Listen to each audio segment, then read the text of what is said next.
tell. It's gonna be a great Noel. It's the Advent Calendar House. Muppets, Batman, Smurfs, and even Garfield's Halloween. We're gonna take a trip down memory lane. Frosty, Rudolph, and a bunch you've probably never seen. It's Mike and pals that come to entertain. Turn the knob and lift the latch for fun and laughs that can't be matched. And just beware the icy patch. It's the Advent Calendar House.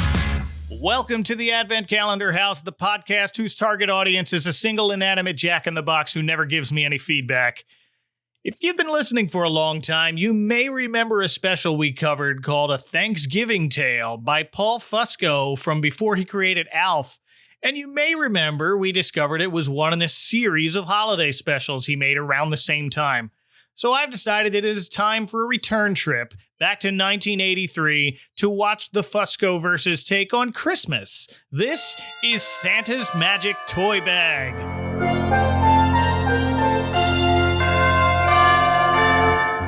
I am baking tray full of candy canes that accidentally got put in the oven and by some miracle didn't melt into a giant blob of liquid sugar, Mike Westfall.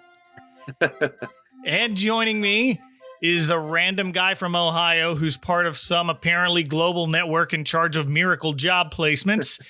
It's Tommy Coombs. Hey, Tommy. Hey, Mike, how's it going? And I'm just glad. What's that, Daniel? No, Daniel, they're my friends. No, it's okay. There he is. No, Fran. No. No, Fran. I will end you. Also here is the genius mind behind the three-eyed purple teddy bear that's so awesome Santa's keeping it for himself. It's Chad Young. Hey, Chad. Hey, Mike. I just want everyone to know how angry this special made me, and I can't wait to just unleash on everybody. But otherwise, hey, everybody. Welcome to the show. Thank you. And an elf who does his boss's laundry in a wash tub in his bedroom. It's Jamie Killsby. Hey, Jamie. That was good. I wanted to be the purple monster, but that's way better. Thank you. Thanks for having me back, man. I'm so excited to talk about this. Absolutely. Thank all of you for being here. So I think I told this story back when we talked about the other early Paul Fusco special. That was the first of his early holiday specials I discovered. And then I found out there were more from you guys. Yeah. Does either of you have any other history with this Christmas special other than that? Just knowing it exists and it comes on a crappy multi-DVD pack. Really spent no time with it, but I'm glad to finally have an excuse to do that. I mean, the Christmas season, I know that you're a huge Christmas head, Mike, and I am too. The season is loaded with stuff that you have to watch. So I rarely get time to squeeze in new things that I hadn't seen before. You know, you got to watch your Muppets Christmas. You got to watch Christmas, you know, all that stuff. So I never really get around to this kind of thing. So I finally got around to it this time. So long answer, but was aware of it, never watched it. I was never aware of this until I think we discussed it on the other podcast. So this was a new wrinkle, as I like to say. And it's... You just don't seem so happy.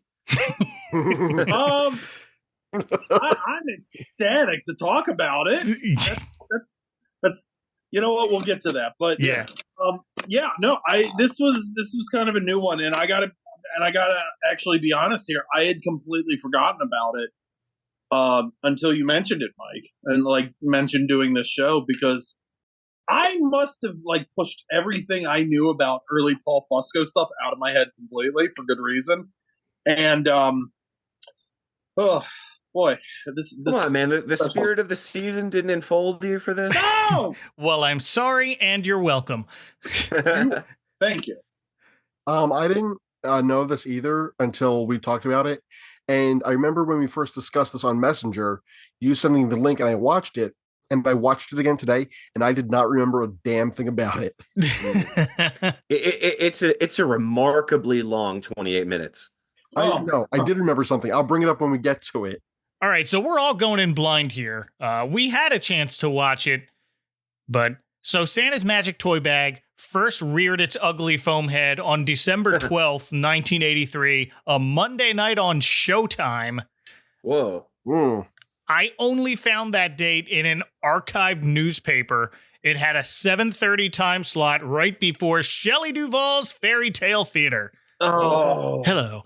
That's a great night of primetime television. No, it is not. That's a really nice night. There's nothing great about that. So one of the questions I was going to ask, Mike, you actually kind of answered it for me, is why it was 28 minutes instead of 22. I had no idea that it had aired on Showtime. Yeah. This is kind of interesting now that you mentioned it. So did that Thanksgiving one, so they must have had some deal with Showtime, where I'm guessing all of these aired. The Thanksgiving one aired on Showtime? Yeah. That's shocking. That's like really shocking. That's like, I would think you would almost assume public access for these, honestly. And I'm not being a hater or trying to be funny. Think No, that. you're right. I will tell you though, this one did end up on Nickelodeon eventually. Whoa. It seems like a Nickelodeon Saturday afternoon.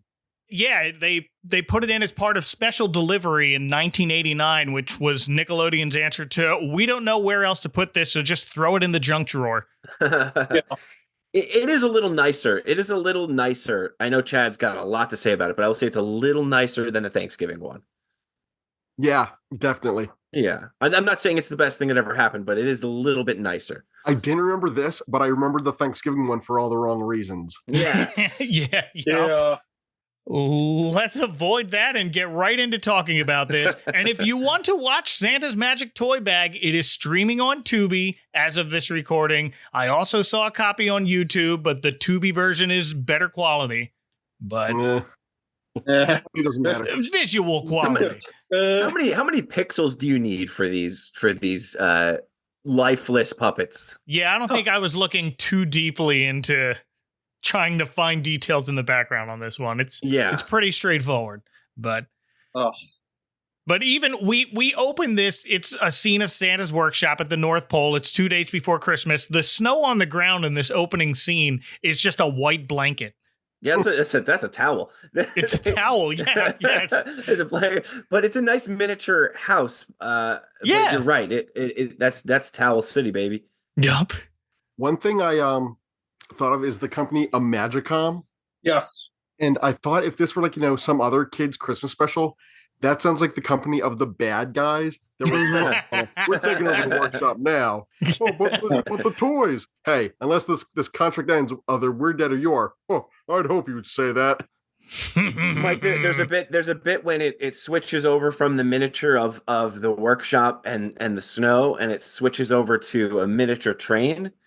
And I thought for a second that was supposed to be sold as an actual train. I was like, oh, man. No. You can't fool me. That would have been something.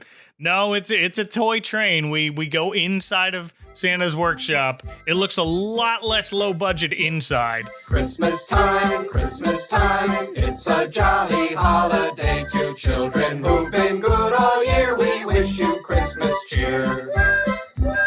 And this toy train drives into a small, skinny box, which was a nice effect. Yeah. Pretty nice sets, actually. And I agree with what you said. It looks really nice inside. And I think that's why we have sort of negative memories of the Thanksgiving one, because we're mostly looking at dirty alleyways and dumpsters and stuff like that.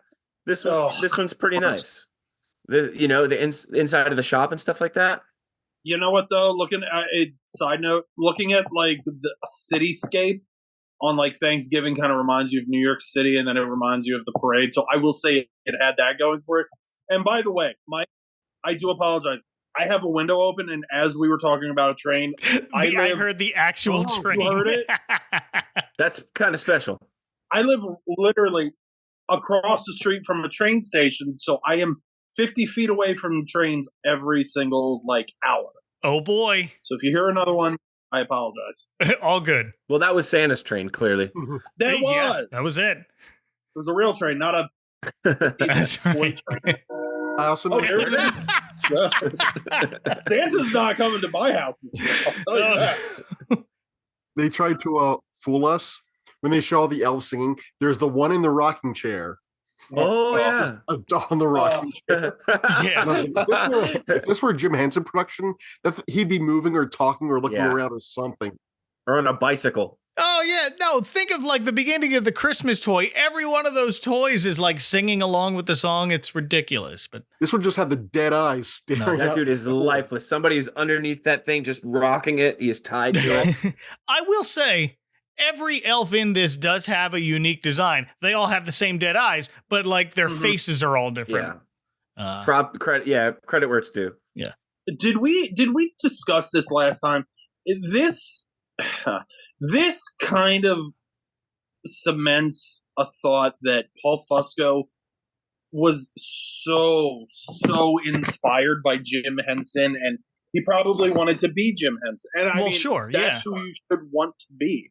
I'm not saying that in a sarcastic a-hole way. I'm just saying no. It comes across like he is trying to make his version of a Jim Henson special, and it's never been more prominent than in this. Like, oh yeah, but well, you know what they say, man. Shoot for the stars, and if you miss, you'll land among Santa's magic toy bag. I do want to point out, though, some of these elves' ears are like really high in their heads, so they look less like elves and more like cat people. Yes. Also, I gotta tell you, doing the second rewatch, I watched it twice today. Wow. There's just something really funny about you buckling down and watching this twice. Yeah. Don't you have a child to be taken care of instead of watching this? Yeah, I showed it to her, and within 5 minutes, she got up and started walking around. She's like, I'm out. Tommy, is it like when we would do the Robin Williams impression and she would start crying? She didn't cry. She actually started reaching for the remote and saying "da bees." That's my little buddy. But, there are at least 3 or 4 elves here that look just like our main character elf. I'm not going to say his name. Oh yeah, but I noticed that. No, first we meet an older elf who's reviewing toys as the others bring them to him. Oh, that's magnificent. Beautiful job, yes. This head elf's name is Grindel, and he is performed by Mr. Alien Thanksgiving himself, Bob Fapiano. Whoa, happy Fapiano, guys. Yeah. Happy Fappy. Fapiano. There are only 4 credited puppeteers in this special. It's the same crew we talked about in A Thanksgiving Tale. And it shows.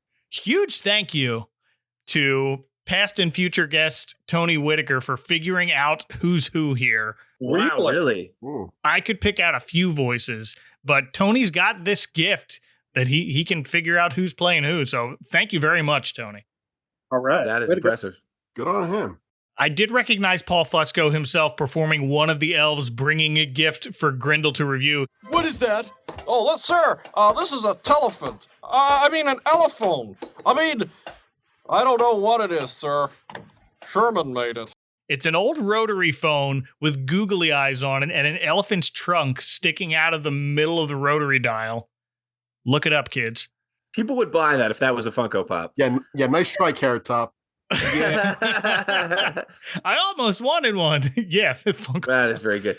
I recognize Paul Fusco as Santa pretty clearly. I know we're not Santa. there yet. I don't want to cut ahead, but that's okay. for sure. That was the Alf voice. We'll get there. It's just Alf. Yeah. Can we point out something? Yes. As much as we're going to tear him apart, he's at least trying something. He cannot do another voice to save a life. Again, I couldn't do any better. And obviously he is a very creative guy, but Paul Fusco. The voice acting should be lower on the resume. You know him when you hear him. Yeah. No, you're absolutely right. You do. And you know what? Maybe that's all that matters when it comes to that. Maybe. Yeah, no, but this toy is too weird even for Santa's elves, and the guy who brought it out for inspection is quick to explain Sherman made it. Sherman is a new apprentice elf whose work, we're told, also includes a wind-up yo-yo and a polka-dotted fire truck that goes mama when you squeeze it. Very nice. I can't help but think of the Island of Misfit Toys from Rudolph. Yeah. There is a lot of that. Yeah, but here's something I didn't consider before now. Did Santa's elves make those misfit toys and just throw them away to fend for themselves on an island? Whoa. Wouldn't you? No. I like that train of thought. No pun intended. Choo choo. But I really do like that train of thought, because the one thing that this special really inspired in me was the desire for more lore. Yeah. I was like, the quest of being, Santa's top elf. It's like, what else can these elves do for a career if they don't work in the shop? I was dying to know that. They're going to be dying too if they fail. Do they just live in the woods? Shoes, cookies in a tree. That's it. I suppose. Shoes, cookies in a tree. You know what? That's all. That's another thing. This reminded me of is that's a trope within itself. I mean, the elf, Santa's elf that isn't quite good enough. That seems to be everywhere, right? Yeah. You've got Buddy the elf. You've got the elf that wanted to be a dentist, and of course, in the grand tradition of Christmas specials, Paul Fusco's guy. Yeah, Sherman. Yeah. He's been transferred to the mailroom, where we find him stacking letters to Santa in a very tall pile. No. I said file the letters, not pile the letters. Sherman, I don't think this is gonna work out. Maybe you'd like it better in the gift wrapping department. It's a very colorful job. Oh, I was there already. And they sent me to the reindeer stables, who sent me to the workshop, who sent me here. Good wordplay. Yeah. Man, I got so many thoughts. Sorry, Mike. You're just gonna have to keep this train on the tracks. Sherman, I noticed, is not wearing the same festive red and green that the others are wearing. He's got more of a brown robe. He's some kind of lower class house elf. Also, with his voice, I want to become an official elf in the worst way. Well, that's exactly how you're doing it. I thought it was either the voice of Scooter or Bean Bunny, because it does sound similar. Kind of, yeah. A depressed version. Kind of. I mean, this is also Paul Fusco trying to do another voice. Yeah. So, like, it reminded me of that turkey. Well, can I say I didn't know, it took me the entire special. I was watching him, our main character, this whole time, our main elf, and I thought he looked very familiar, but I just couldn't place it. He doesn't. I was surprised, Tommy, that you said you saw elves that look like him in the background. I didn't notice that. Good on you. Except for they had open eyes as opposed to that half-closed Garfield one. Oh, yeah. But he looks exactly, and Chad, you might be the only cat in the room that's going to catch this one. Maybe I'm selling you other guys short, but you guys familiar with Gnome Named Norm? Yes. Oh, wow. He looks exactly like Gnome Named Norm. If you guys feel like doing a quick Google search, No, that is what Do our not tell them to go watch that, Dave. Wow. yeah. It's very close. It's very, very close. Oh gosh, you're right. Maybe that's why I hated everything about this. The head shape, the hair, the color scheme. If the ears are all the way up there, he's, oh The my ears. goodness. This is Gnome Named Norm. Wow. I haven't thought about a gnome named Norm in a long time. No, there's a good reason. Yeah, maybe that's why. VHS PS classic, Chad. No, you don't. So the elf in charge of the mailroom is named Nolan, Christmas is only 2 days away. We don't have time for mistakes. performed by Lisa Buckley. Whoa. We mentioned last time she and Bob Fapiano are married. Besides Alf, she has worked on Sesame Street, most notably performing Betty Lou, the blonde one. No kidding. Yeah, There is life after Santa's magic toy bag. That's there great. sure is. Okay. And I will mention the last puppeteer here because he's one of the other elves here in the mailroom. It is Rich Shellbach. I've been looking for his letter all week. He was also in charge of the music and the special effects in this special, so blame Rich Shellbach. Wow. What show? We got Sesame Street still, but where else do we see puppets at a large scale these days? Do we see that anywhere? Yeah, there's a show from the Fred Rogers Foundation or whatever it's called. Don Quixote is a puppet show that's on nowadays. Oh, Yeah. And it's still happening? Still happening. It's fairly Wow. new. Yeah. Okay. So Nolan tells Sherman, maybe you do better in gift wrapping, but Sherman says he was already there, and they sent him to the reindeer stables, who sent him to the workshop, who sent him here to the mailroom. He just can't find a place that suits him, and it seems no one wants to deal with him either. He says he wants to be an official elf in the worst way, so he's like an apprentice trying to, like, make it official there. I had a thought. This was my first note I took in the special. Was that he is failing upwards, actually. Because wouldn't you think that designing toys would be higher up on the food chain than shoveling poo in the reindeer shed? He got fired from the reindeer shed and went to make toy. Doesn't that seem like out of order? Like failing upwards? Mm-hmm. Certainly does. Yeah, that is a little, all right, like, no, you're not here. You already tried gift wrapping? No, do this. So you're not good at scooping up after the reindeer. Why don't you go make PS5s?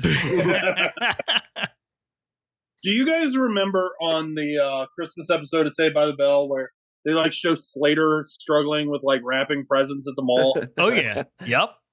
I mean, if this were, if Slater were a puppet, he'd probably get, promoted.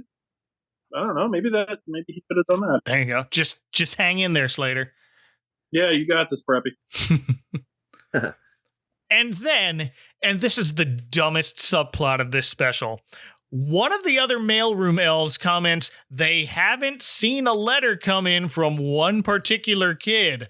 Oh. Hey, Nolan, we haven't heard from Paul in New Haven, Connecticut yet. Paul from New Haven, Connecticut. Oh. Really? Get it. Paul Fusco just inserted himself as a character in his own fan fiction. I didn't even know that he was from Connecticut, but I was just like, oh, it's Paul in a Paul Fusco thing. Clearly, he's referencing himself. This B plot should leave. It should. There's no reason for it to be here. It's just it doesn't lead to a good joke. It does. There were opportunities for a good joke, but it doesn't add up to it. It doesn't lead to it. Like, and in 1983, no one's going to know. Oh yeah. Like, he's not a thing yet, so it's just whatever. They're talking about this. This is all hindsight talking here, but just come on. This is a joke, I think, that was written for 4 dudes on a podcast 40 years in advance. This is not for people watching it at the time. Sure. Paul, wake up. You were having a seizure. I had a vision of the future. It's a thing called a podcast. Also, the one thing I remembered was him voicing Santa. Oh, yeah. Yep. And it's just Alf. Yep. Yeah. And it's just the Alf voice. It's a little jollier, a little more official. Yes. But the elves say Paul is a boy with a very active imagination, and every year he presents the elves with a challenge, but they always manage to make what he wishes for thanks to Santa's magic toy bag.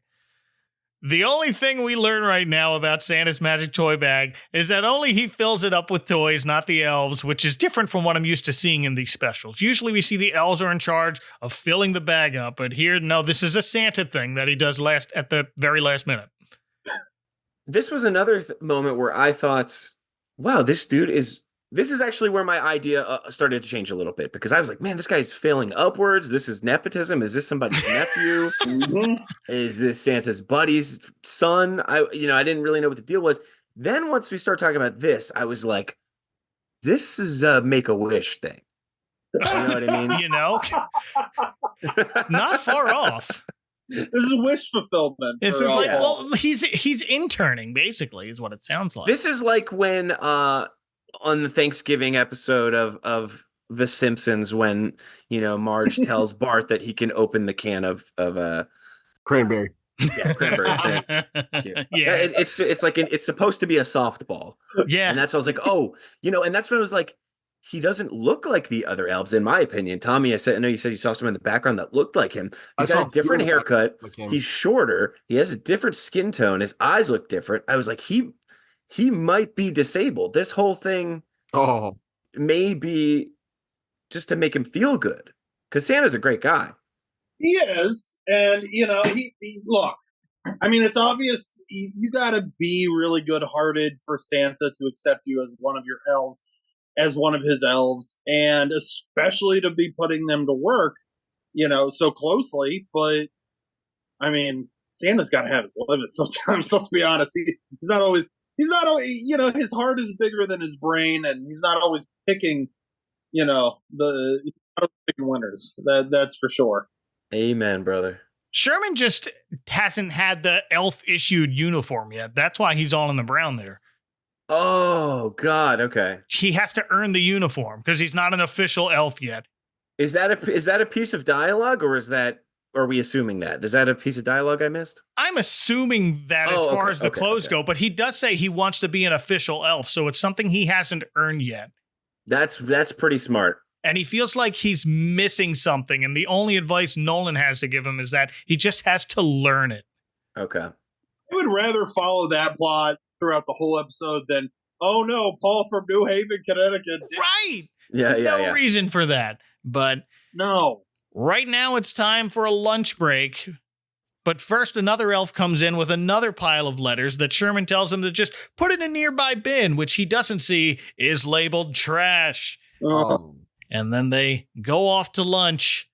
We then catch up to Sherman in his bedroom venting to a toy Jack-in-the-Box that he has named Danny. I know there's something missing, Danny, but no one will tell me. All they ever say is, you'll learn. It's almost a C plot. Yeah, it is a C plot, and nothing becomes of it. Like, Danny doesn't respond back. Occasionally you'll hear, like, those little Jack-in-the-Box Pop Goes the Weasel tones, but, like, that's it. There's no real interaction other than that. I was a bit creeped out by that a little bit. Well, Jamie, you shouldn't be, because you and I have My Pet Monsters that we have conversations. That's true. So we should not be throwing stones. No. See, there he is. Yeah, I'm looking at him. My Pet Monsters are on the Zoom call, folks. Yes. By the way, I want to point out, if this were a Jim Henson or even like a PBS, that Jack-in-the-Box would have come alive, and it would have had a musical number. Oh, yeah. And while what's-his-name was sleeping, and he would be singing to him. Yup. I promise you, and I know you all can envision this now. Yeah. Already in my head. I do. I want to make one more B-movie reference, and I'm curious, Chad, if you thought the same thing. His relationship with his toy reminded me a lot. What are you going to bring up? Are you saying The Pit? No, but that's very good. That's very, very, very good. No, I was gonna say Funland, his relationship to the hot dog puppet. Oh yes.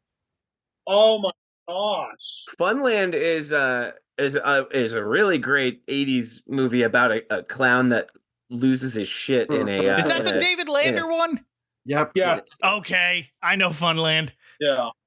But he loses his shit and like is talking exactly the way that he talks to this toy here to a burger puppet. So I that's the first thing that hit me. Funland. Sometimes you just need someone to listen. Yeah. And if that someone is an inanimate burger or an inanimate Jack-in-the-Box, so be it. It can be therapeutic. Sure. But we don't stay long before another elf pokes their head in to tell Sherman to get back to the mailroom quickly. The good news is someone realized the letters that got put in the trash bin were not supposed to be in the trash bin. The bad news is Sherman almost threw out 500 letters.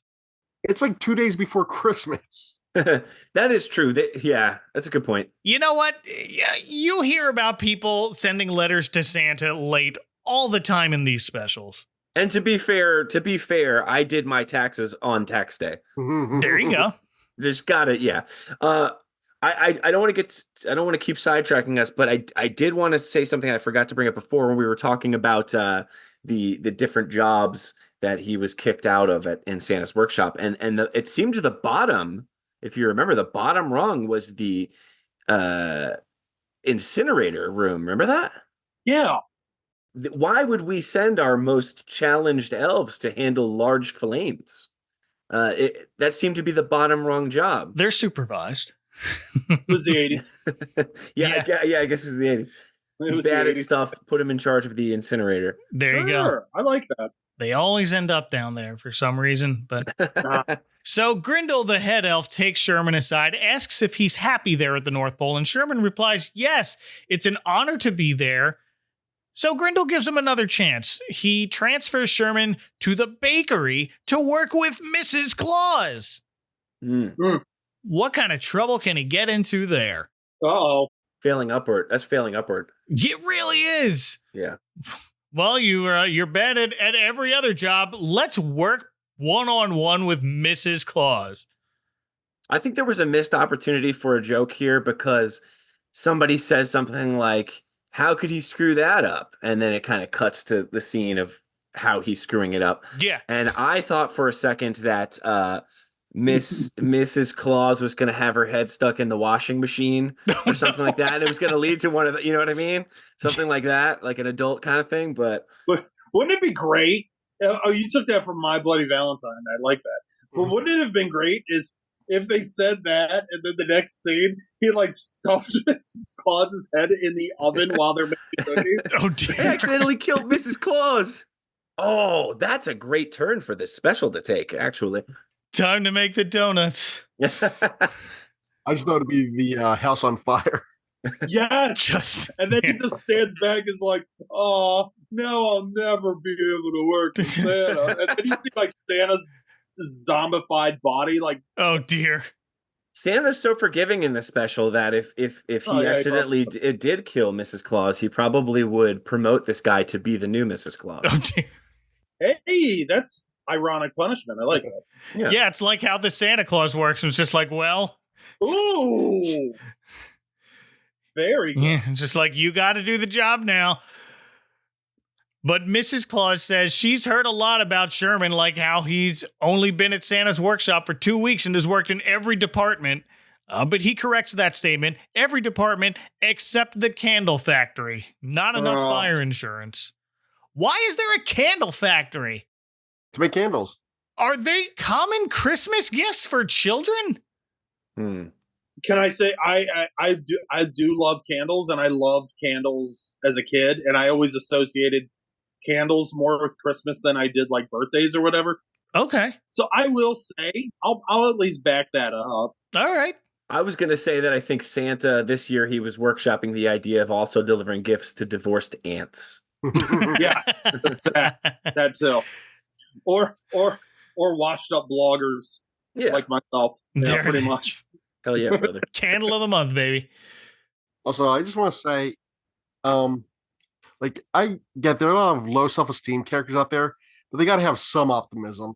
Sherman has none. He has none. We're going to get into that later, but no, you're not wrong. But here he vows to do his best because he's in front of Mrs. Claus. I'll do my best here, Mrs. Claus. Making candies and cookies sounds like great fun. Well, it is, Sherman dear. And the best part of it is that here you can eat your mistakes.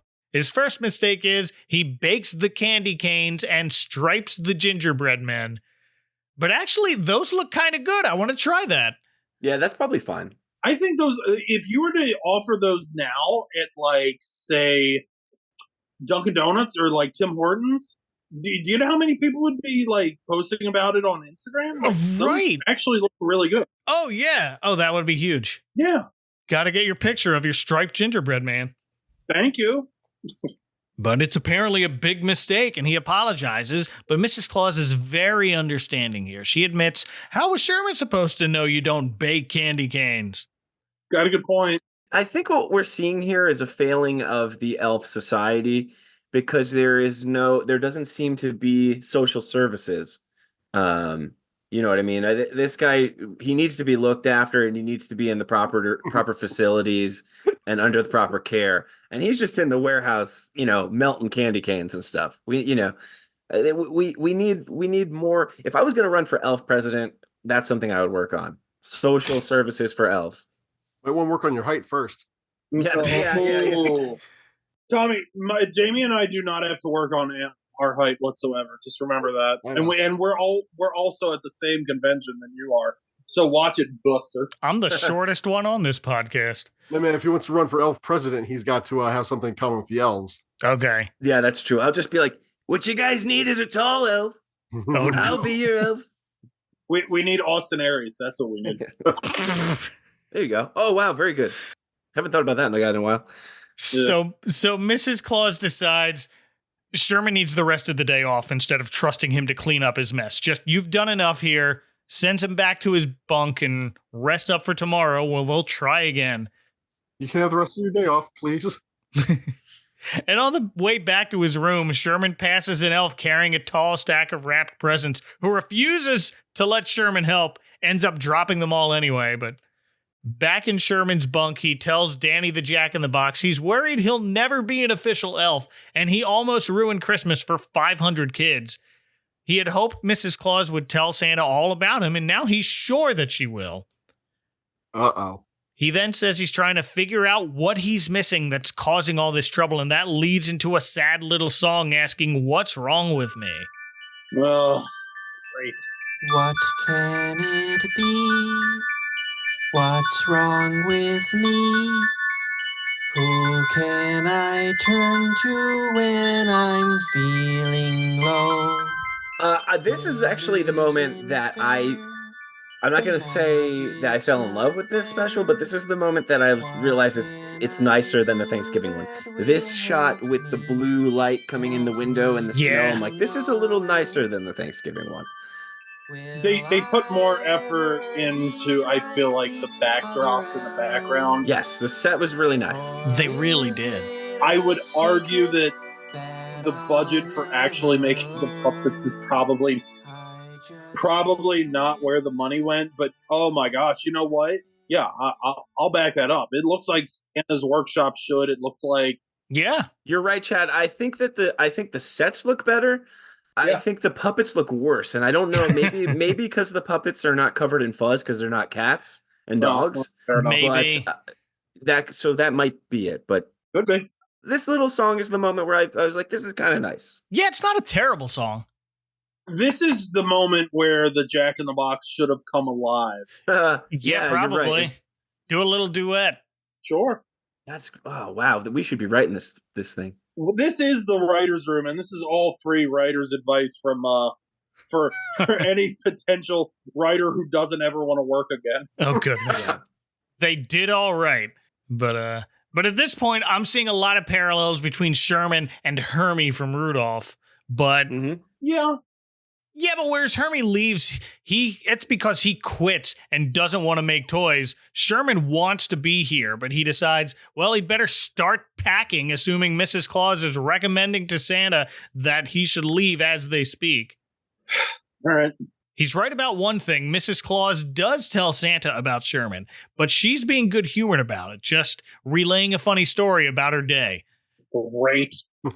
This is where we meet Santa, though. This is pretty important. We haven't met him yet in the special. And one of my biggest thought about watching this whole thing, like I had a lot of little thoughts, oh, that's dumb, or that could be better. My biggest thought is that one of the things, there's many things at work that make Jim Henson's work special, but there's always like kind of usually one human character. One character played by a human. Yeah. A human actor. And I think that should have been Santa. I think they all should have been puppets, and Santa should have been some 80s actor. That would have been great. Yeah.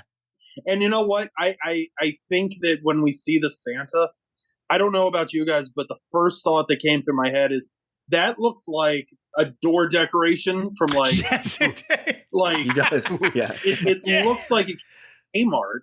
Yeah. In like 1973. It's disturbing. And again, I'm sure that Paul was working with the lowest budget. I'm sure. But now I'm not sure, Chad, because this was Showtime or whatever he said, right? Yeah.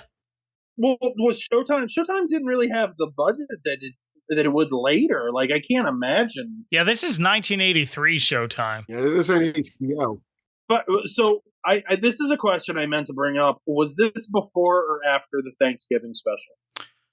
I think this aired after, but a month after. Like, this is December of the same year, 1983. Oh, okay. Good year. Wow. Okay. So they're making them probably at the same time, if not one right after the other. Can you imagine that they probably considered doing a Halloween special? Can you imagine? They did, I think. No. Is that one of them on the DVD set? Wrong. I remember seeing that DVD set in Dollar Tree like 15 years ago. Like they had those two. They had a Valentine's Day one. I think that one's the first. They start with the Valentine's Day. There's an Easter one that uses the cat puppets as bunnies. They just extend their ears. It's 5 holidays. We've got Santa's Magic Toy Bag. We got a Thanksgiving Tale. We have the Valentine's Day special. Yep. We have an Easter story, and we have a Far Out 4th. Okay. No Halloween. Huh. That's odd that you would get all of those, but you would. Well, I don't know. That's kind of odd to me. Yeah, that surprises me. But this Santa should be like Tim Curry. This should be Tim Curry in a beard. The elves. Yeah. Yeah. I mean, I honestly, a human actor Santa is the thing that I think would set this apart. I really think so. It's probably the best puppet in this special. Which is saying something, but I know, yeah, I know. And it is Paul Fusco doing his Alf voice. It's almost his Alf voice. It's a little more regal because it's Santa, so he's got kind of a Santa cadence to it. This Sherman fellow sounds like quite a character. Oh, did you hear about the mailroom this morning? Oh, yes. Word gets around fast here. Mrs. Claus tells her husband that Sherman's trying so hard, all he talks about is wanting to be an official elf. And Santa remarks that story sounds very familiar. And that's when there's a knock on the door, and it's the head elf Grindel that we met earlier. He's brought with him one of Sherman's toys. It's an electric kite with a fan attached to it. That actually sounds like a good idea. Tommy, that is a really good joke that you said before about the Carrot Top thing. Oh, yeah. I really didn't think about that. It's a really good joke. They're all Carrot Top props, all these bad toys. They are. Yeah, well, got an electric kite, you know? I mean, it's saw the glasses, but seesaw. Yeah, seesaw with glasses. Exactly. Yes, that's what's missing here. It's an elephone. An elephone, it's a phone with elephant. Hey, go see chairman of the board. Really good. How do you spell that? B-O-R-E-D? Box office poison. But Santa calls this electric kite ingenious. That's the word he uses. So he sees what Sherman's trying to do. Grindel tells Santa all the elves like Sherman. They just don't think he's cut out for this kind of work. And Santa asks Grindel if he remembers when he was just an apprentice elf. And that Grindel says, yeah, that's why he would hate to make Sherman leave, because Sherman reminds him of himself. And then Santa shifts gears. He reads Grindel a letter from a girl named Linda, who writes that her father just lost his job. She says, I'm happy with everything I have, but my mom won't be able to get the new winter coat she needs.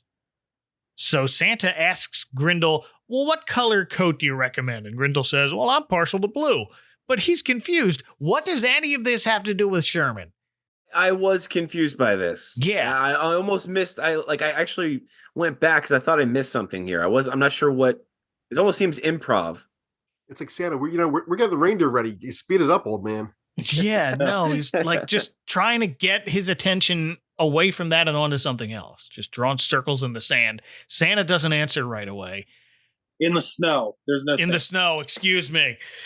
Yeah, Mike. Mr. Advent Calendar House. Watch out for the sandy patch. Yup. Then he looks at the return address of the envelope.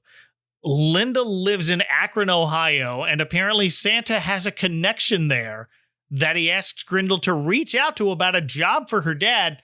I didn't know Santa did that. Who is this? This is Santa Claus. Yeah, okay. We're going about job hunting all wrong. We need Santa. But what stood out to me is not that Santa was helping this kid's dad find a job, but that he asks, who do we have in that area? And Grindel just replies, oh, Bernie. Like, I like the idea of Santa having a whole network of people across the world, not just elves at his workshop. Why not at this point? Sure. It's Manhattan Project going on, I guess. Mike, yeah. What was the name of the girl? Linda. Guess what Paul Fusco's wife's name is? Oh! I I didn't even make that connection. You're right. Dude. It doesn't say where she's from.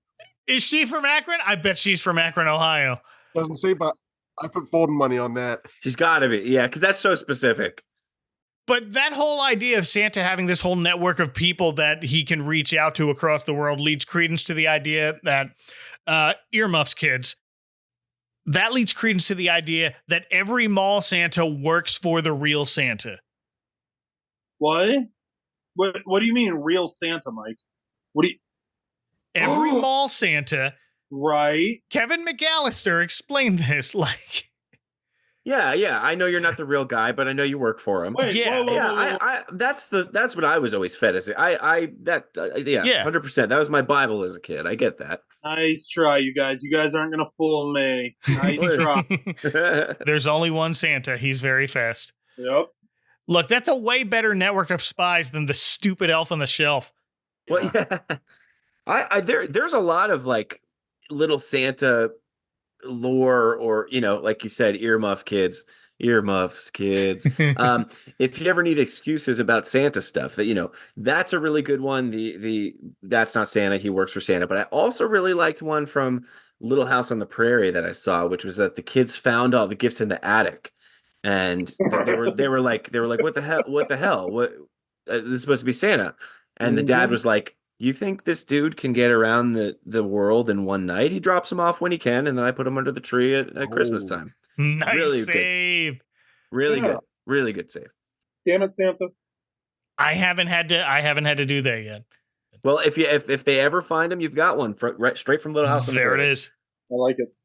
But the point of all of that is that Santa points out this girl whose dad is out of work makes the Sherman problem seem very minor by comparison. And he adds that he was going through an old toy chest and he found an old purple teddy bear with 3 eyes, which turns out was one of Grindel's earliest attempts at making a toy. And Grindel hangs his head in shame. And I'm over here thinking, why are you ashamed of that? That sounds amazing.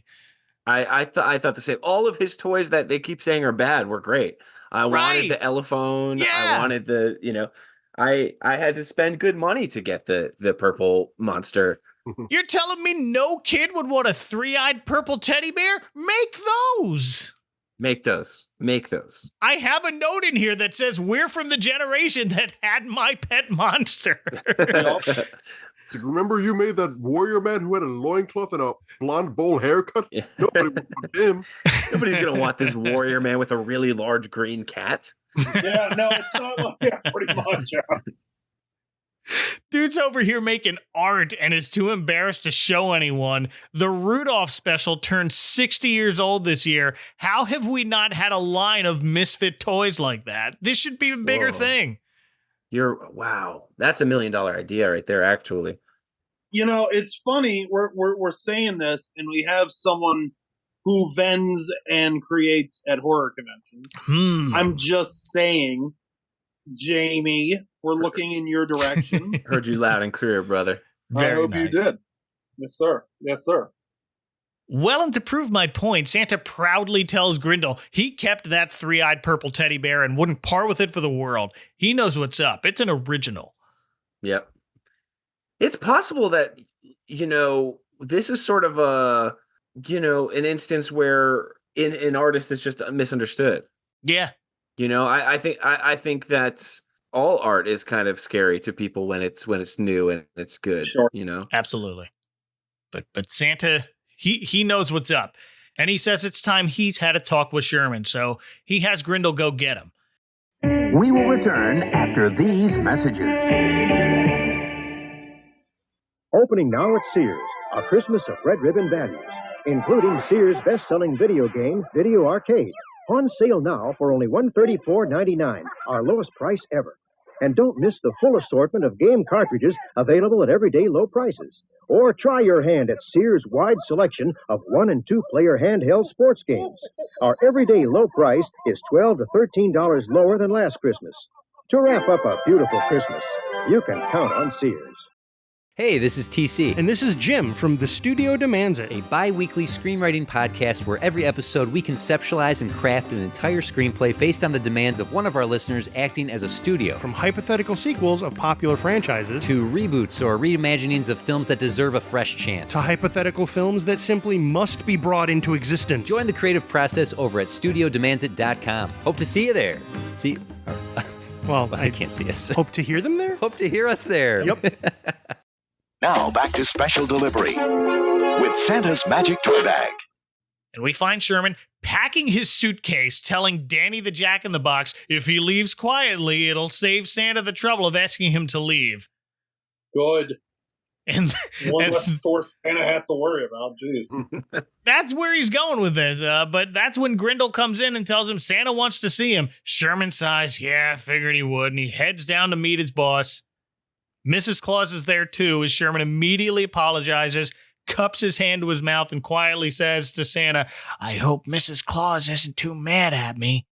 But he must be bad at whispering too, because Mrs. Claus immediately replies, no, why would I be mad at you? That's great. He's so bad at stuff that he's even bad at whispering. I didn't pick that up.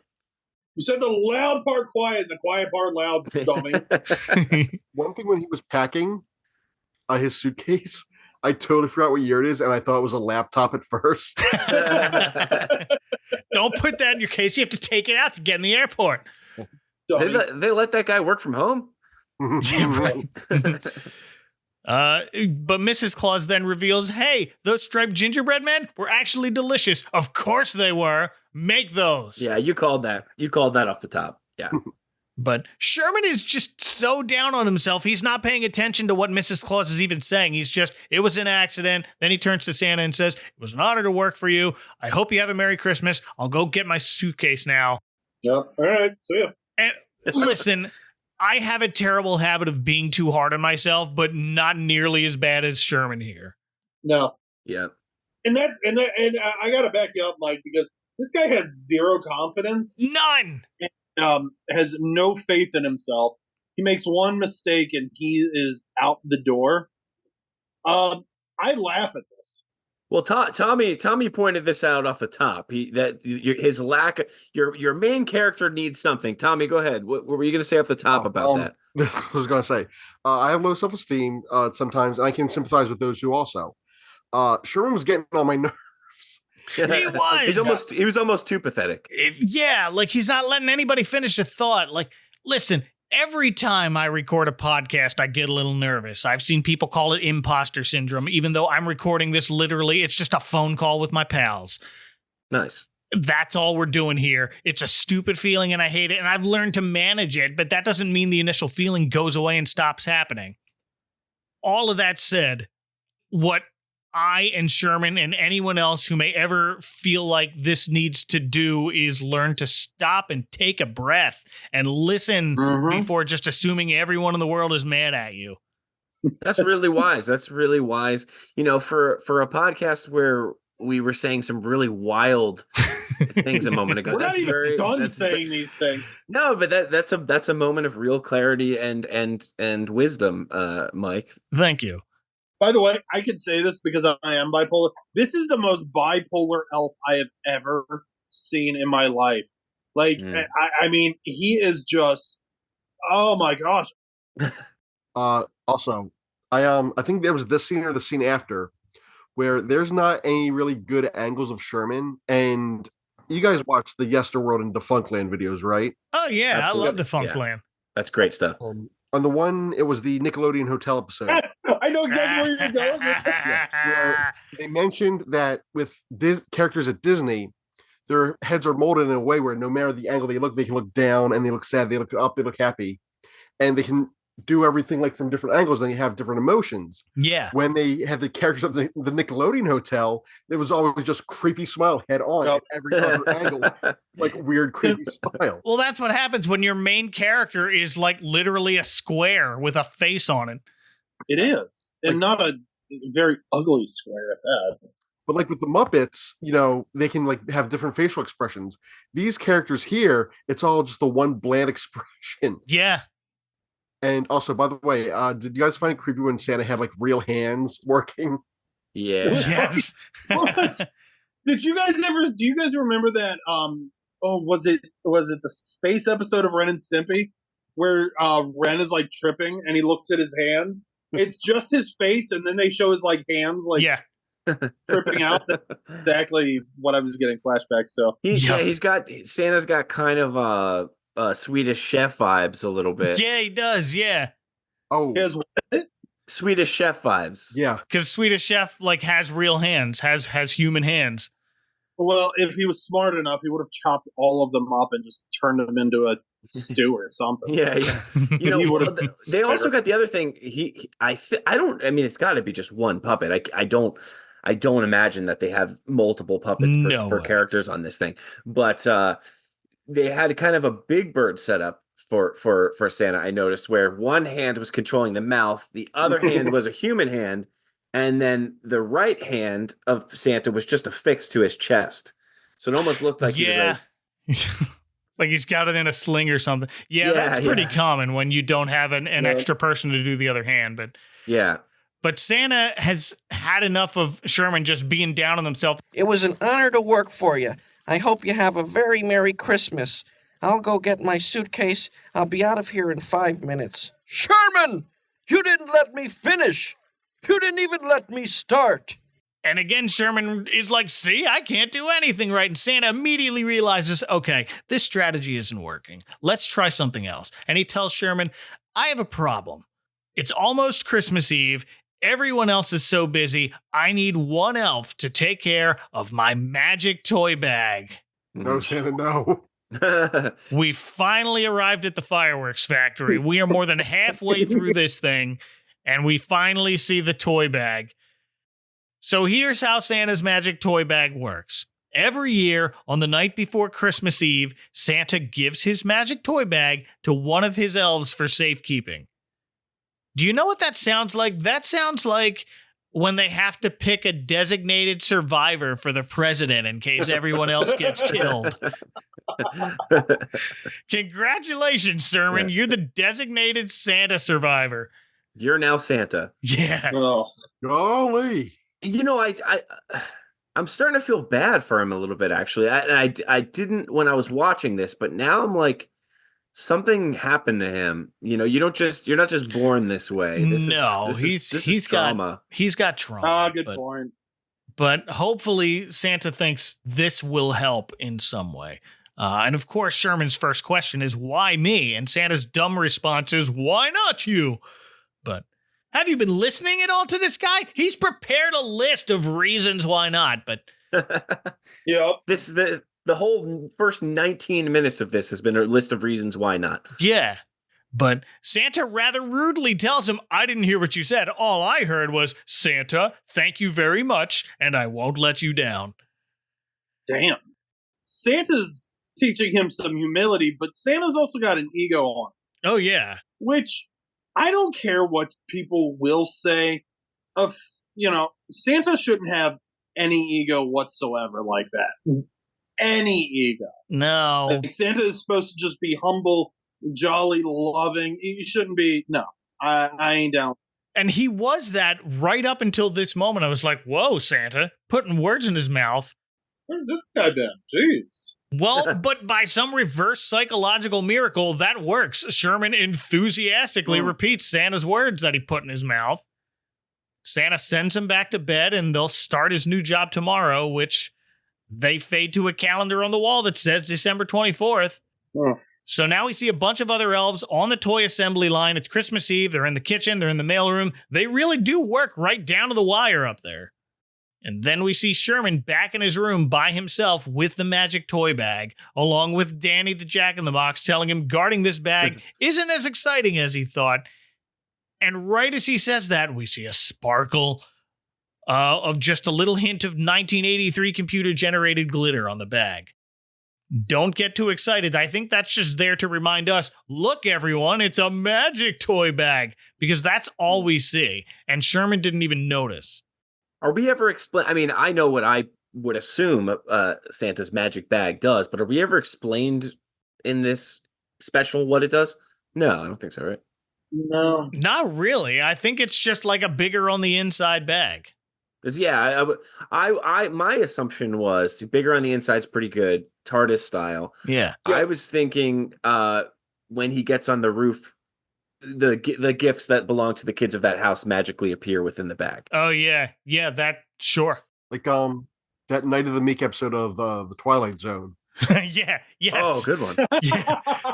I gotta do that. Oh, I gotta do that. However the magic toy bag works, we don't get to see it. Sherman doesn't even notice the little glitter effect. What he does notice is a smudge somewhere on the bag that I couldn't even see, but that gives Sherman the idea to try and wash it off so it'll be nice and clean for Santa later that night.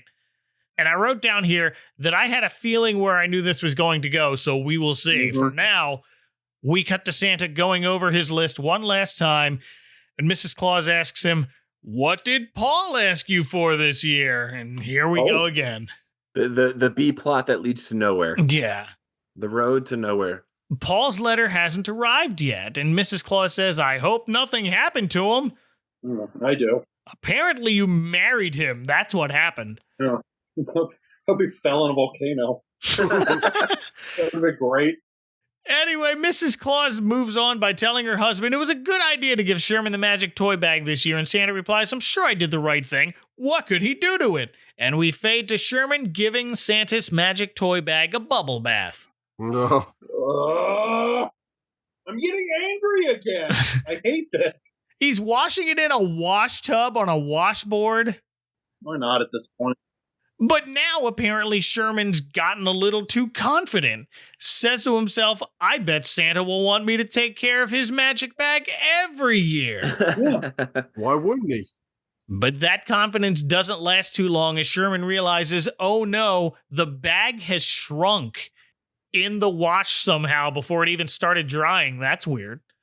Oh yeah, maybe it's sort of like, you know how they say the toilets flush in the opposite direction in Australia. Maybe the North Pole, it's kind of got some similar thing going on there with the wash machine. But very good cat. Yeah, I thought of the movie, the Disney Plus movie Noelle with Anna Kendrick, where it was like the suit fits you when you fit it is the lore in that. Oh. So like she puts on the Santa suit and it starts out like really baggy, and then as she gets better at it, it fits her better. But really interesting. But now Sherman's in panic mode. Of course he is. He thinks he's messed up yet another thing. But after a beat, he has an idea. He'll make another toy bag for Santa to use instead. And that is not where I thought this was going. But I like this turn of events. I thought they were going to have Sherman wonder what was so magical about this toy bag. And the secret was going to be nothing. Yeah. You're the magic. It's like wow. Kung Fu Panda or whatever. Wow. Guess what? It's you. I wish someone would tell Paul Fusco, there is no magic in anything you create, so stop it. Aww. But no, let's see what happens when Sherman decides to make Santa a new bag to replace the incredible shrinking one. So Sherman runs all the way to the gift wrap department, and of course the elf there worries at first that they transferred him back over. But he assures him no, he's just looking for some ribbon, and the elf tells Sherman, help yourself. Then he goes to the mailroom to borrow a mail bag. They ask him why. He says it's a secret. And instead of telling the guy who almost accidentally threw out 500 letters, no, you can't borrow a mail bag, they let him take one. Sure. There's a lot of really good people in Santa. I mean, Santa, like, when Santa gave him this job to look after the magic bag the night before Christmas, I was like, man, Santa's a good guy. Good dude. I really, this dude has burned every bridge that he's had so far in this goddamn facility. And here Santa's a good guy. He should be Tim Curry, but he's a good guy. Yeah. I don't think Paul Fusco had Tim Curry money. Yeah, well. He barely had write a script money. What are you talking about? We see Sherman work to make this new bag for Santa as the clock ticks down hour by hour. He's got the human hands too because he's sewing this thread through a bag. So he finally finishes the bag and it's dark out now, which I call shenanigans. They're at the North Pole. Sun's been down since September. Yep. Whoa. Idiots. Whatever. So Sherman has made quite a nice looking toy bag for Santa. It's better than that plain old red one, I thought. It's definitely got, bored mom in the 90s who went to Michael sort of vibes to it. Yeah. It's got little patchwork Christmas designs on it, like a tree and a wreath. It's great. It looks very skillfully made. It's nice. We found Sherman's skill. I'm sorry that I ruined your perfect basketball shoes, Dad. I made you this pair of sandals with macaroni. It is macaroni art Nikes. That's great. This is Smalls giving Dennis Leary the ball of the entire 1927 Yankees turn of events. Unfortunately, Sherman doesn't realize that he has sewing skills yet because it just occurred to him, oh no, Santa's bag's supposed to be magic. I don't know how to make this bag be magic. This kind of is leading up to what you predicted a little bit, Mike. Yeah, a little bit. And now it's almost time for Santa to leave. The other elves are waiting for him in a line of wrapped presents. And Grindel notes they managed to finish with hours to spare, even despite several obstacles. And another elf adds to the pylon, hey, yeah, where is Sherman anyway? What a jerk. They're all a bunch of dickheads. Oh my god. They are. Santa replies, Sherman is guarding his magic toy bag. And one elf fondly remembers, hey, I remember when I had that job years ago. And we then cut back to Sherman back in panic mode, but not doing anything besides sitting on his bed and just complaining to his Jack-in-the-Box, how can this bag be magic if I made it? Listen, first thing I'm doing if Santa gave me the job of guarding his bag and then I ruin it, make him a whole new bag, and then forget how to add magic because I don't know how to do that, the first thing I'm doing is going to find Santa. Yeah. Hey, boss, we really got to talk. Get up and go find him. Yeah. And Santa keeps giving him chances, so I think it's not like Santa's going to yell at him. No, well, he finds him first, and Mrs. Claus and every elf is in tow. He says it's time to load up the sleigh, and Sherman tells him, I'm afraid I've really ruined Christmas this time, and he explains everything he did, shows him the shrunken bag, and then shows him the bag he made. Is this the bag that you made for me, Sherman? Yes, sir. Why, Sherman, it's beautiful. It is? No, it's not, Santa. It's kind of nice. No. It's kind of beautiful. Don't be nice, Mike. This is horrible. I'm not being nice. It's a good-looking bag. If that was hanging up in Target around Christmas time, that'd be $26. And yeah, it would. Absolutely it would. And everybody would buy it. No, well, they would not. But no, here's where Santa finally reveals to Sherman, you know the secret you kept asking about? The magic you felt was missing in everything you made? And Sherman said, yeah, no one could tell me what it was. And Santa tells him, well, they couldn't. It can't be explained. It's more like a feeling that comes from inside. But whatever was missing from everything else you tried to do, you found it in this bag you made, which now sparkles like the other bag did. So, yeah, you're right, Jamie. I was kind of right. The secret is nothing. You were more right than you gave yourself credit for, Mike. It really was. And I knew it was going to lead to this. I mean, I always want more Santa lore. I want to know where the magic comes from. Yeah. I want to know where the elves come from. I want to know all this stuff. But the problem is it always is the magic is the friends you made along the way kind of thing. You know? Yeah. The bag is magic because Sherman believed it would be. Exactly. Yes. So you were, I think you were more right than you give yourself credit. Well, and I think it's magic now because Santa has it and he knows how to tap into it. Well, here's what I want to know. Does Santa receive a new magic toy bag every year? Oh, wow. Interesting. Or was Sherman the only one to shrink it in the wash and have to make a new one? I think this might be like an annual thing and no one can say anything until... Do you think... someone messes it up? Yeah. Is Santa, in your eyes... within the special or just in your own mind, is he pure at heart 100% throughout? I mean, like he said, oh, it's beautiful, I love the bag. But when the room cleared out, did he turn to Mrs. Claus and go, I got to get a new fucking bag? I like the bag. In my head, I feel like Santa should be, and he's, like I was saying earlier, maybe he's doing all this just to teach Sherman, some positive lessons and, hey, you can do it, but he's not like making it obvious. But at the same time, Santa's, he probably gets a little angry. He probably gets a little nasty. That's what I'm wondering. I'm wondering if he has those emotions at all. Yeah. But like at the same time, I feel like Santa, I'm kind of conflicted. I would love to see it because it would be hysterical. Oh yeah. The closest we see here is when Sherman is just like, I'll go get my things. Bye. Yeah, no, don't ask me to stay. And Santa's like, stop it. Yeah. And I think that's the closest we get to like seeing him get frustrated in this special. But there's part of me that also thinks Santa doesn't look forward to that naughty list either. He does not like that. No. He probably doesn't want to do that. So there, yeah. I feel like Santa has to be like 100% pure. It's not like, Superman and Man of Steel where he goes and throws someone's car into a tree or whatever. He doesn't have it in him.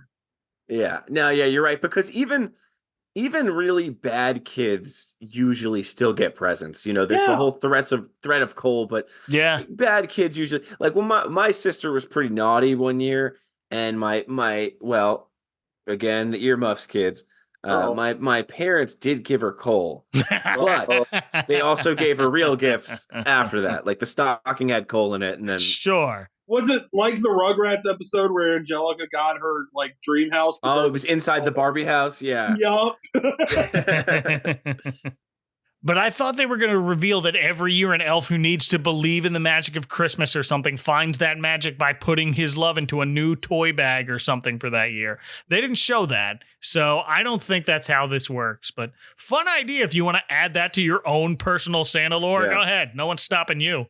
If you're me, then Sherman is stuffing C4 explosives into those bags. Too. Oh goodness! I do think going postal in the mailroom when he got fired for a while. Maybe that's why he got fired from the mailroom. But no, I think that maybe Santa is gifted with the magic to turn any bag into the magic bag. And he grabbed it. He used his magic to turn it into the magic bag, but instead decided to say, you did this by believing, Yes. Which would be very wise of him. And he is wise. He's Santa. Yes. Yeah. Well, and he further explains how the magic of Christmas works in a song. Of course. Oh, no. There's a magic within us you cannot deny. It can make all your wishes come true. You will find that it works when you honestly try to apply it to all that you do. And Paul Fusco's Santa is not a terrible singer. No, I've noticed that songs are like in the Paul Fusco holiday specials, exiting with a song is a lot like exiting with the gift through the gift shop kind of thing. It's like, all right, we know we're on our way out here. Yeah. Also, speaking of exiting through gift shops, the music in this, like the score, kind of reminded me of early '80s Epcot Center music. Not John Carpenter's song. Now that you say that Thanksgiving song that ended that special has that same kind of Epcot vibe. Wow. That could have been it. Oh, that could have been like walking out of the land. Yes, that was what I thought of. Yup. But it's a cute little number as the elves join in singing the spirit of Christmas can never be earned. It's something that comes from the heart. Things seem to have wrapped up just nicely, but wait. Yeah. Oh no. One of the elves in the mailroom has found little Paul's letter. Oh. What did Paul, a clearly fictional character, ask for this year? Here's the B plot. Some talent. So Santa takes the letter, gives it a read, and bursts out laughing because Paul asks for an electric kite. I call BS on that. Hey, they're in luck. Sherman made one of those. Is that supposed to be a joke, or is that like what's that? What is that? I think that's just like, oh, Sherman has these crazy creative ideas, but they're just the sort of thing that this crazy kid Paul wants for Christmas that they always have trouble coming up with. Because that's what I think too. But I think that needed another 20 seconds of of film here to really grow, because what needed to happen was like they opened that letter. Oh, he wanted the electric kite, and then then we go into this pile of letters that went missing before, and all these weird gifts that these kids want are things that he designed. Oh, that would have been great. Right, and that's that would have been so good. 15 more seconds. Is this like a situation where like Joel Hodgson would like invent all these weird things like that didn't make it onto like MST3K, but he did them like on like just for his own fun and creativity? It probably. Is there an electric kite somewhere that Paul probably created? This is definitely invention exchange, and I'm going to go ahead and just do that really quick. Thank you, sirs. Well, yeah, no, but like if you ever like go see like if you ever hear Joel talk, he's always talking about all these things. Joel would always talk about like, yeah, I made this just because I wanted to see it. I wonder if Paul kind of did that too, and I wonder if like that's a thing with like puppeteers. Well, they had to make the electric kite because it's in here. He tells Grindel to go get it. It's next to the purple teddy bear with 3 eyes, because of course it is. That's where he keeps the good one. He's got like good stuff, a special toy chest of things that he wants to like keep separate from everything else. But hell yeah. Santa declares it's time to go and tells Sherman to meet him on the sleigh. He's an official elf. He gets to ride in the front seat today because he's a good guy at Christmas. Ho, ho, ho, ho, ho, ho, ho. Hey, I have another Christmas lore question for you, and I hate to keep doing this, and I hate to keep sidetracking us. It's okay. You'll love this. I do. That's how podcasting works. Okay, this has been bugging me the last couple of years. I never really thought about it, that the story, the Rankin Bass story, and even the song Rudolph the Red-Nosed Reindeer really implies that Rudolph was really just there for that 1 year when it was really foggy. Like I as a kid, I always thought like, oh, he got this job to lead the thing and now he's there forever. But he was really, the song and the movie just implies he was only there for the year that it was foggy.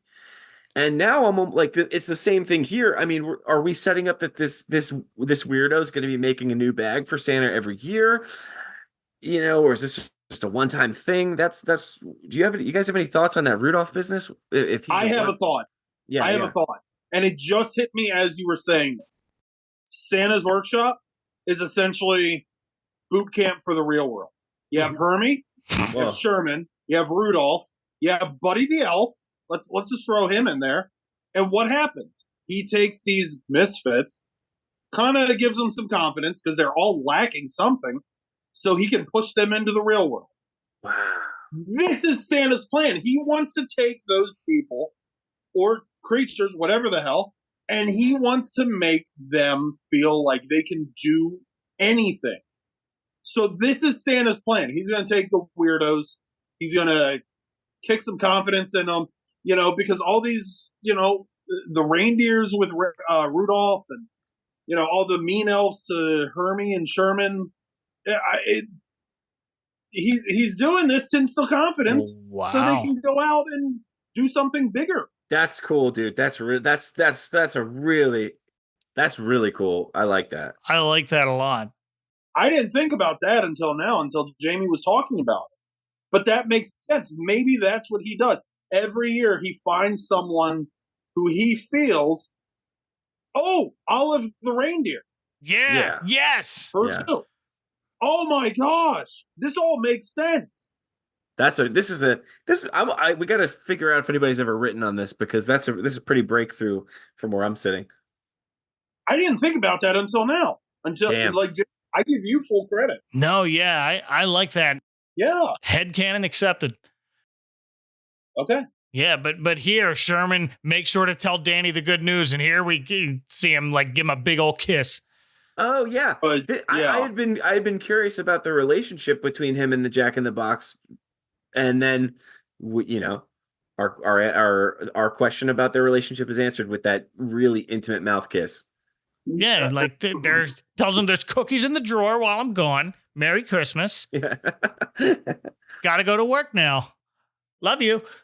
Does the Jack in the Box, is that his, or is that like someone left it at? Oh, I'm assuming it's his. It's his now. It's his now. For sure. Yeah, it's Danny. It's got his germs all over it now. Yeah, I don't see anybody else sleeping in that room.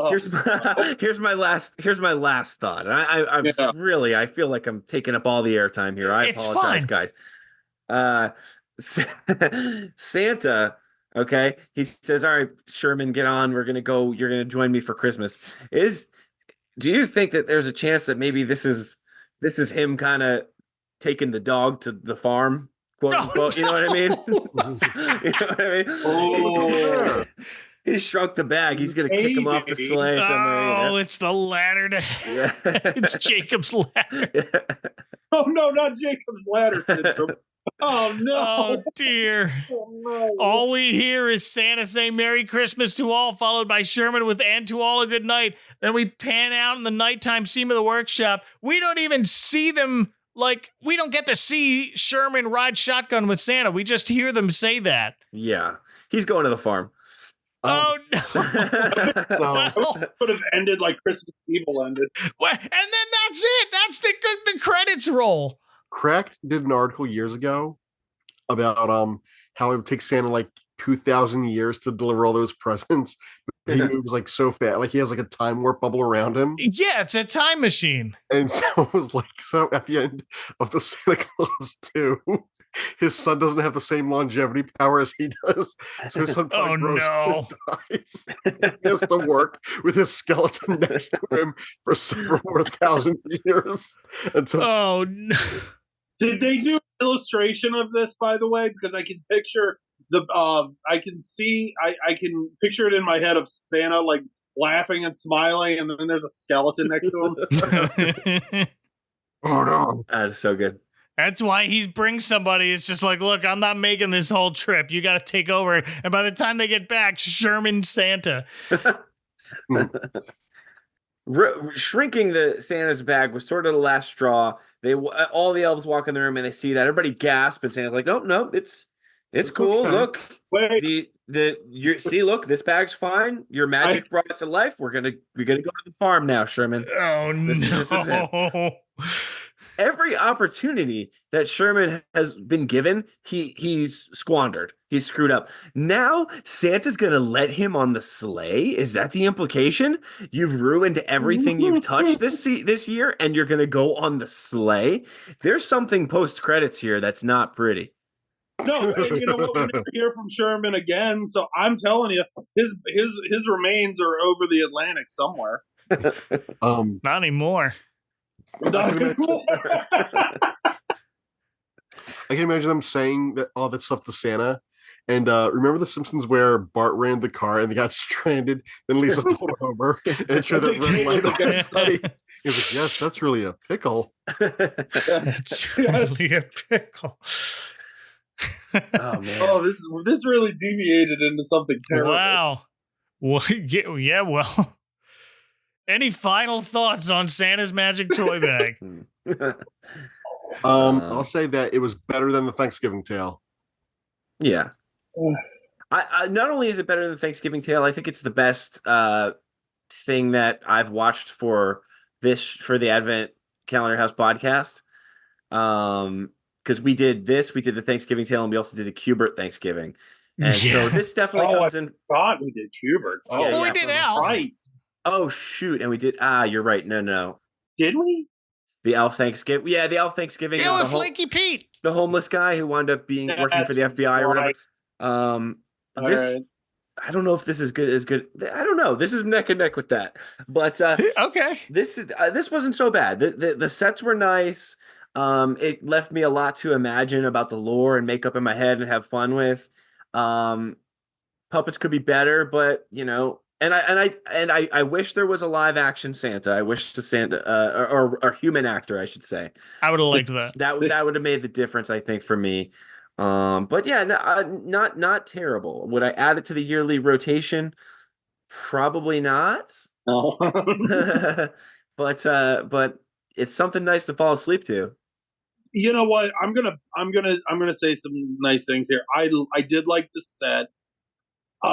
There is a nostalgic charm to it, even if I didn't grow up with it. I mean, you just look at it and you just think that's so like 80s, early 80s. Like you can spot when it was kind of done, and there's always a charm to that, especially for like guys like our age. Yeah, this was mostly watched in living rooms that had wood panel.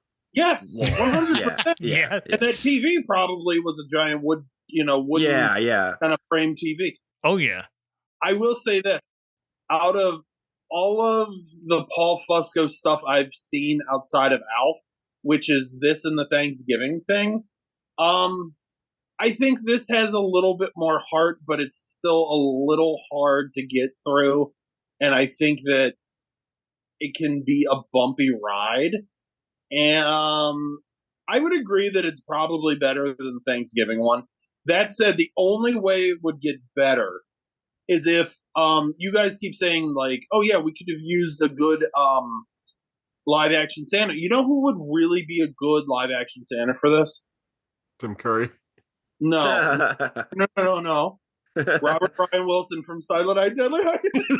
And he just goes around, chops all the himself. Anyway, Santa, how are your parents? My parents are dead. Sucks for you. Yes, it does. It's a short little special, but it felt long. But it felt very long. Yeah. I think I like this better than A Thanksgiving Tale, too. I like the story better in A Thanksgiving Tale, but I really like Santa in this special. I like the way they wrote him here. Probably should have been more of him, but he and Mrs. Claus are fantastic. If you like watching puppets from the 1980s, look this up. It's worth at least one watch, I think. Yeah. Or two if you're me. Or two if you're Tommy. I could see myself watching this again. Yeah, I'll probably return to it at some point. I can't ever. If this, Chad, let me pitch something to you, brother. Because where did you watch this, on YouTube or did you watch this on Tubi? I watched it on YouTube because that didn't have any commercials. Imagine, if you will, this special with 80s retro Christmas commercials cut in for commercial breaks. Still wouldn't be able to get into it doesn't. Oh, okay. No, it's that kind of thing where it's like, I'm sorry. If it were like Pac-Land, like Santa Goes to Pac-Land, I could get behind that, but I wouldn't watch this again unless like I was at a friend's house and they were having like a mystery like Christmas, special kind of marathon. Fair. Guys, hope you like crap. I do have friends that do that. But this is a no for me, dog. This might be better served as being played in the background of a Christmas party. Yeah, you're right. You're right there. You know what? I'm going to back that up. I'll sign off on that. Yeah. Mainly because, like what I said earlier, and this, I'm being completely genuine here. The Santa and a lot of the things just it screams early 80s and that era of Christmas that we all love. I mean, we all go back and watch all those Christmas, commercial compilations on YouTube. We'll go back and watch everything.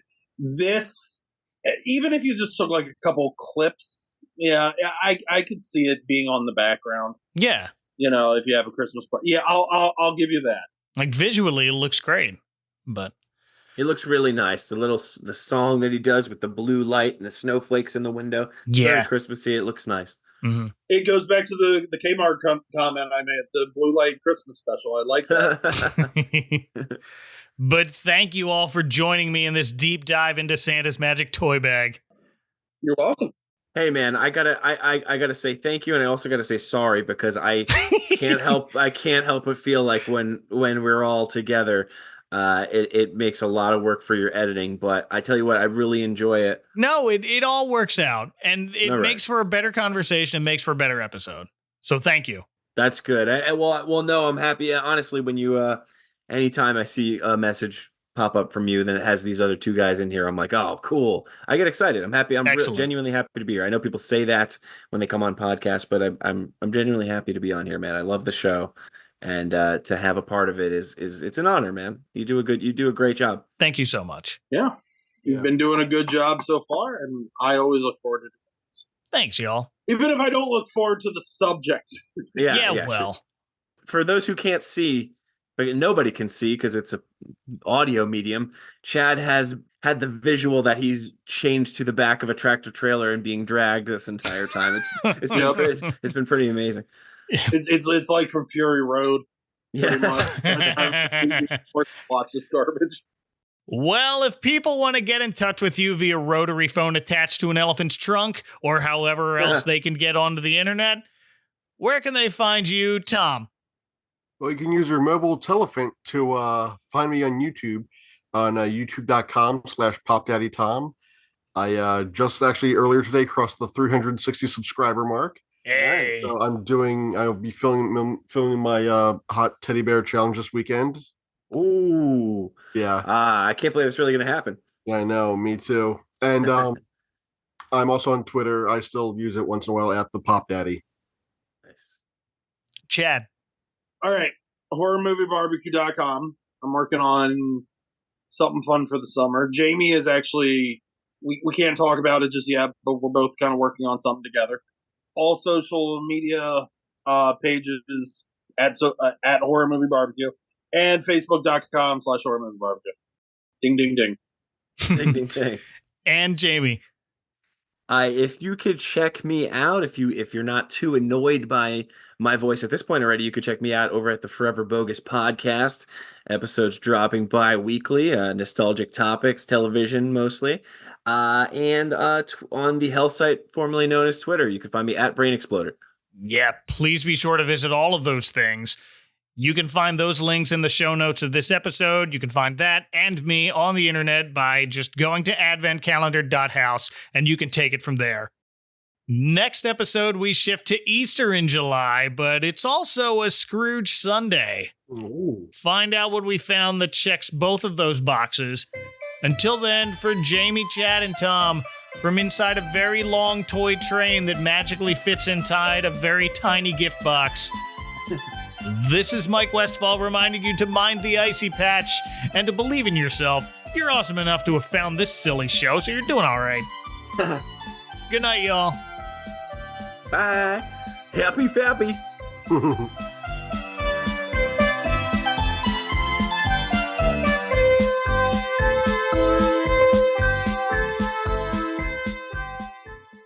Next time on the Advent Calendar House. The hunt is on. We're hunting eggs today for Winnie the Pooh's very first Easter movie. Everything changes in springity time. Winnie the Pooh, Springtime with Roo.